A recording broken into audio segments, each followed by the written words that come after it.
All right. Which player do you think will place highest in the 2023 NL MVP voting? Xander Bogaerts, Manny Machado, Juan Soto, or Fernando Tatis Jr.? That's an interesting question from Dennis Lynn right there. Xander, Manny, Soto, or Tatis? I think highest, I'm going to go with Juan Soto. The projections, yeah, those are just projections, but Fangraphs, they usually get a lot of projections pretty spot on. And I don't see Juan Soto having another down year. And even a down year for him was really good for other players, right? Manny, I think he will have another really good season, having a lot of talent around him in that lineup. That will help him, right? But I think Soto being sandwiched in between Tatis and Manny, that will really help him, I think. Get some good pitches to hit. And if not, he's going to get on base a lot. Eliminating the shift, right? Soto was shifted on, I think, more than Manny because Manny's a righty. You don't shift on righties. You shift on lefties. So Soto's going to see that average increase. He's going to see the on-base percentage increase. He's going to have more hits, I would think. I would say Juan Soto over Manny. I think it goes down to, it's between Juan and Manny. For which player do you think will place highest in the MVP? Bogaerts, with Manny and Soto on the team and Tatis, I just don't think he's going to get the recognition if he has a really good year. Because Manny, Soto, and Tatis, those are just bigger names. Bogaerts is a big name, but not as big as those three, I don't think. Tatis, I think, would place third in this. Because of the suspension, that's going to hurt him.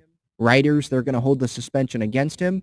Well, automatically, he's not going to be in consideration for winning the MVP, even if he has a great year, because writers will say, well, he missed 20 games. Was he really valuable? He missed 20 games because he made a dumb decision last year, so he wasn't helping his team first 20 games of the season. I can't put him as the MVP. That's already going to be held against him, right? And he's not going to have the games that other guys do. And I think we should have high expectations for him, but if he slumps a little bit,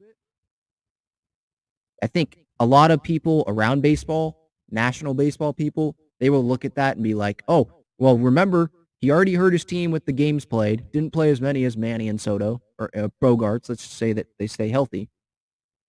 And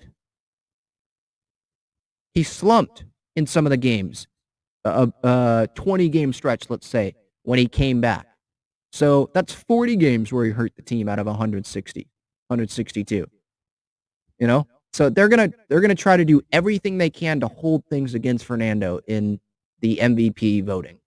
So, but Tatis is a really good player, so I think that they'll have to put him in the top 10 if he has a really good year. I think he will have a really good year. They'll have to give him some MVP votes. Maybe not like number one, but on the ballot, if that makes sense. Like he'll be top 10 or he'll get a top 10 vote from some people.